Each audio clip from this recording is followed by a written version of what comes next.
Okay, so what we're looking at here is the social and economic opportunities that Mumbai, as an example of a low-income city, can provide its residents. Now, it's quite hard to think. We see those images of a place like Mumbai with the slums like Dharavi and think, well, what opportunities can there be? But we always have to remember that we are comparing, for many of these people, to what their life was like in rural India. So there are opportunities. Firstly, if we think about the economic opportunities, and what we've got to remember is that industrialisation, the establishment of large factories in cities such as Mumbai, okay, offers huge employment opportunities.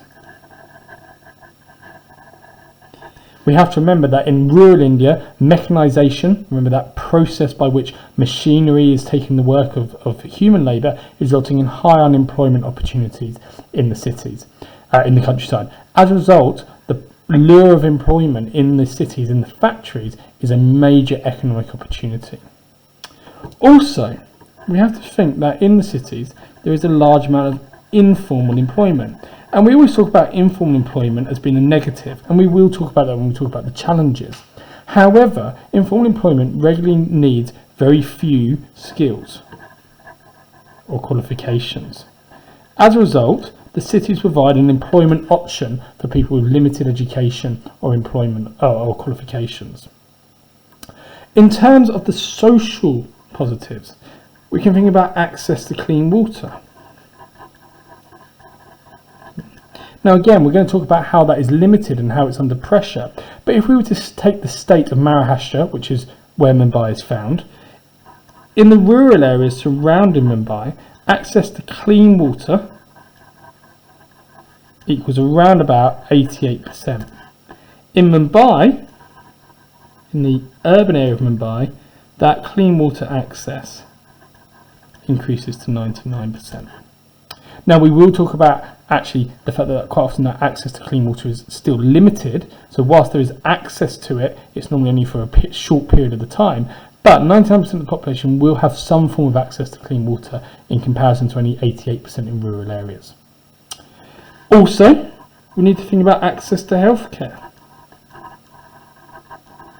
As is common for many low-income and newly emerging economies, we see huge inequalities in this between rural and urban areas. So living in the countryside of India, in rural areas, you may face really tough limitations in your access to healthcare. There may be very few healthcare facilities available, like hospitals and doctor surgeries and health clinics, and those that are available are often a long walk away. Whereas in the city, the opportunity to access healthcare is generally much more improved because you're going to have major hospitals, doctor surgeries and clinics available to you in your neighbourhood. Also, we have to think about access to education.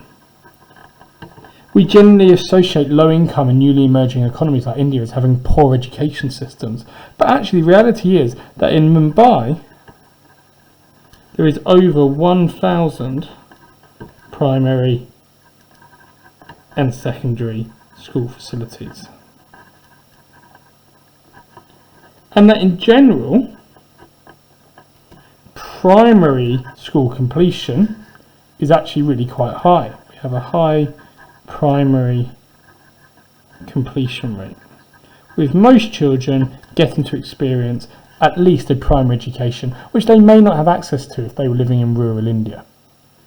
We will talk about the challenges in the next video, but it's always important to remember that there are opportunities that Mumbai provides, especially in comparison to the rural India that people have left. The economic ones of the industrialisation providing employment opportunities that may require very few qualifications, which is beneficial to people moving from rural India. We have our access to clean water being better than it is in the countryside if it's still not perfect in the cities.